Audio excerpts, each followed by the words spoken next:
Hello, my name is Rob Spence, the Managing Director of Paragon Sales Solutions, and welcome to the first ever episode of the Sales Circle. Now, the Sales Circle is intended to give you, the viewer, as much knowledge, value, and education as possible on the sales industry. We all know how fun it is to sell, we know how important it is to sell. And I want to get into the brains, the minds, the hearts, and the souls of salespeople up and down the country to understand what makes salespeople tick and what lessons can we learn from them.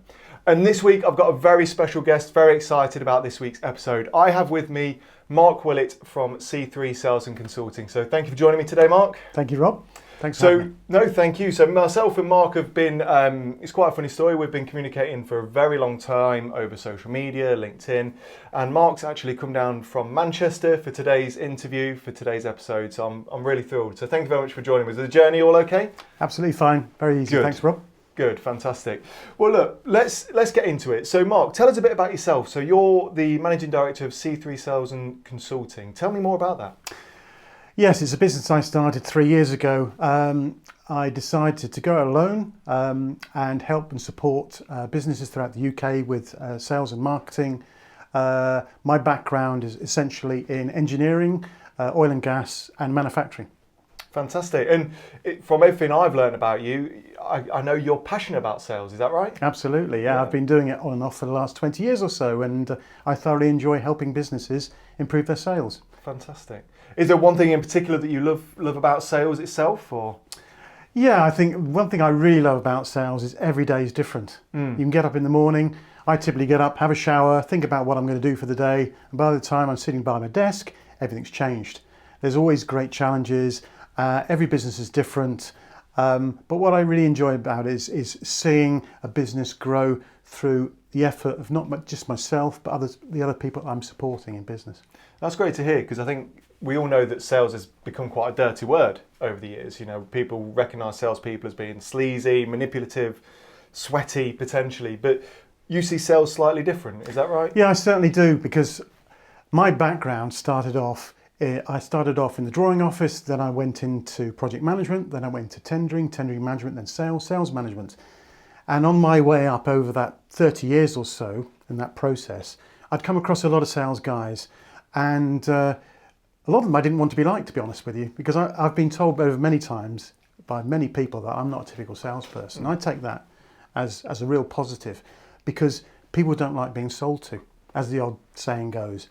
And what I really enjoy about sales is sitting down with someone, say you're my customer, sitting down, getting to understand your problems and your issues, really listening, actively listening to the issues that you're having and coming up with solutions to those problems. And I'm not a natural extrovert. I can talk for English, you know, Rob, but Sit tight, everyone. Yeah. but really it's not about the talking, it's about the listening for me. So really listen to those problems, take time out, and then come up with a plan and action that plan and communicate well. That's what sales is about for me. I like that, because we get told a lot, you know, especially as young people, that that person's got the gift of the gab, he'd make a great salesperson. That's not the case anymore, is it? No, it's not. I mean, my sisters will say that I've got the gift of the gab. A lot of people said that to me over the years, but it's not about necessarily doing a lot of talking. It's about listening and coming up with strategies, problems and answers to those problems. Yes, a lot of salespeople do a lot of talking, and I think one of the faults with a lot of salespeople is they make assumptions. So what they'll do is they'll go and see a customer, they'll have a presentation already ready, and they'll start presenting that before they've actually asked a number of questions to find out what the issues the customer's actually having. And what you might be doing is presenting something that's going off a complete different tangent than what they're actually after. Yeah, you're so right. So you mentioned just very briefly there about your first ever sales jobs. Tell me a little bit more about that. What was it you were selling? How were you selling it? Because I guess, you know, no disrespect here, Mark, I'm guessing the way you sold then is completely different to how we sell now, right? Yeah, absolutely is. I'll try and keep this as succinct as I can. But basically, I was doing a project manager's job, and then I went into tendering because I wanted to go into sales. It's something I'd wanted to do for quite some time. And the project manager, the proposal manager was about to retire. So I had a great boss that put me into the position of a tendering engineer with a view of getting promoted in a year or two later. And that's exactly what happened. And then my job actually moved from Essex to Manchester. So I moved through my job, but in the middle of that, the roles all changed. So I went from proposals into my first external job, and I had no sales experience whatsoever. So that was my first go out and meet customers and try and go and sell something. And yeah, the difference between then and now is completely different, because what I would do is I would ask stupid questions. Okay, what kind of questions? Well, the questions were such as, I think if you lack sales experience, you'll ask obvious questions which you should have researched before going to see a customer. So I'd ask things like, how many employees have you got? Who are your typical customers? Who are your competition? And if I'd taken the time out, I mean, this was quite some years ago, to be honest, but the internet was in existence then. So what I really should have done was plan my day more effectively, go on the internet, go and see that, do some research on that customer before I even go and see them. Who are the main contacts in that company? Who did they sell to? What did they sell? And what markets did they sell into? So I could ask more value-added questions. I get you, and I guess that comes back to your earlier point about understanding what those pain points, I guess, that a customer might have. They're the right questions we should be asking. Is that right? Absolutely, without a doubt. Did you, early on in your career, did you find yourself making more mistakes? You know, did you make any mistakes that kind of really damaged your career, or perhaps made you have to learn quite quickly? I think the biggest mistakes I've made in my working career is when I've gone for other roles, not thinking that's a great opportunity for me, not actually looking and diving deeper into that organisation to find out a bit more about them before I actually make the jump. I mean, there was one company I worked for, this is one of the last corporate companies I worked for prior to working for myself, is I went for a role which looked a natural fit for me, but when I actually got the role, I realised they didn't have much of a customer base. So that was going to be, rather than trying to get more business out of the existing customer list, or trying to upsell or cross-sell that existing customer list, or trying to penetrate that account more, I realised that there was only a handful of customers and they should have been dealing with a lot more customers. So the job role effect was more of a prospecting, business development, rather than a pure key account position. Okay, because you mentioned earlier, and I think many salespeople have done it, and myself included. I don't think anyone wakes up when they're young and says, "Do you know what? I want to be a salesperson." No. And if they do, you know, something's gone critically wrong in their upbringing.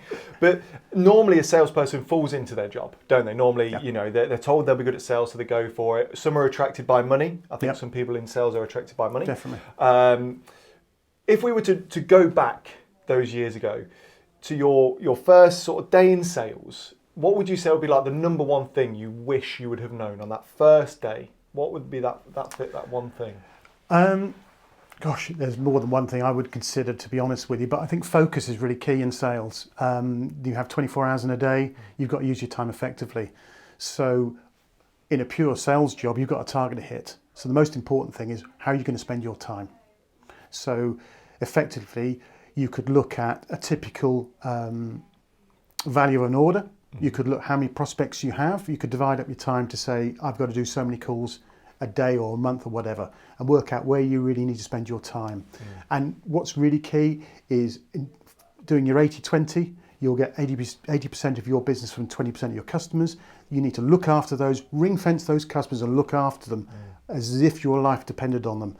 And something we spoke about earlier today, for me, it's all about customer service. Because sometimes, yes, you can differentiate yourself on the product that you're selling, but service is so important. If a customer feels like they're being looked after and that builds trust with them, they're more likely to give you more business. It's really looking after those customers. 100%. I think there's a tighter correlation between customer service and sales that people don't tend to talk about, or they don't feel that it's their job. I mean, we've all had it, and click like and drop a comment below if this has happened to you, but we've all met a salesperson, they've been our best friend, we've signed the contract, and then they vanish. And when things go wrong, or we just need a bit of extra support, or just want to just catch up, they don't call us back, they lose that touch. It's vitally important as a salesperson to remember the customer throughout the full sales journey, right? Yeah, I'd see it as the complete cycle. You know, it's great a customer places an order with you, it's fantastic, wonderful, best thing ever, you know, and that should be celebrated. But the most important thing for me is retaining that customer. So inevitably at some point there's going to be a problem or issue. that needs to be addressed. And what's really important is how you handle that problem and issue. Because if you then just, some businesses, they say orders placed and it gets then diverted to a different department. I think things then can fall between two stools. What's really important is you as an external guy should look after that customer throughout. Make sure that he is satisfied with the service he's had right through to end of warranty period and beyond, because obviously you can generate more sales off the back of that. But what's important is you want to get more sales from these people. Yeah. So if they get a good service, they're more likely to come back to you. Absolutely. And tell their friends. Tell their friends and their colleagues. Oh, absolutely. A referral is really important. You know, I mean, you tell me from your experience, what's easier, going out prospecting for a new customer or maintaining a relationship and looking for repeat business, referrals and recommendations? Oh, the second by far. But it's surprising how many companies don't understand that or get that, which is strange in my eyes. 100%. They focus too much on the prospecting, don't they? And they let these other ones because they think naturally they're going to sell. Both are equally as important as each other. I think, and that's very important in today's market where competitors are rife. You know, there's so much competition in every industry, every sector. All I've got to do is pull out my mobile phone now. I can do a quick Google search. I can find anything I want within a click of a button. And I think it's the salesperson's role to really aid that customer journey, right? And maintain. Definitely. I guess final question is, and you've touched upon some really great pieces of value here, and I'm hoping this one's going to be just as good, and I'm sure it will. But what do you think would be a key attribute for any salesperson? What would be, whether it be a character, personality trait, or an attribute? What do you think makes a great salesperson? The ability to listen. Say again. The ability to actively listen, really listen. People think that salespeople have to be extroverted and be talkative. But whilst they're talking, they're not listening. So the most important thing is to really listen and ask really open questions so that you get a lot of information out of people to get their understanding of where their pain points are, as you said earlier. Once you know what their problems are, you can come up with a strategy and a solution to that problem. But unless you know what that issue is, you can't help them. So if you keep asking questions and stupid questions, the person that's in front of you or the people that are in front of you are just going to turn off and not be interested in what you have to say. So if you can help them or show a way you can help them, and that's through actively listening. And I see it, I mean, I remember reading your book. You were talking about, I think it was a doctor. Yes. That's how you how you said it. I think it's in your wonderful book behind me. Oh no, it's not. It's in one of the other your books. other wonderful book. It's in one of the three. Yeah, it's in your other wonderful book. But no, I always said I saw myself as a policeman. Yes. Yeah. Similar thing where what you have to do is you have to ask the right questions to get the relevant answers out of somebody, and it's piecing a lot of information together to come up with a strategy, a solution to a problem. Fantastic. And you don't do that by asking one silly question, do you? No, absolutely. Agreed. No, absolutely fantastic. Well, look, Mark, thanks so much for your time. It's been great to chat and really appreciate it. Thanks so much. And a massive thank you to you as well, the viewer. Thanks for joining us on this journey. Like I said at the start of this video, the Sales Circle has been put together to help you improve and increase your sales. Every week we're going to have great salespeople on. They're not ever going to be as good as Mark, of course. So stay tuned. To keep up to date, make sure you hit that subscribe button, drop a like on the video, and please do leave some comments. If you've got any burning questions that you want me to ask salespeople in the next coming weeks, drop a comment in and I'll be sure to ask those burning questions for you. Thanks so much for tuning in. Until next time, all the best. Don't leave me hanging. I pressed record again so I could catch it.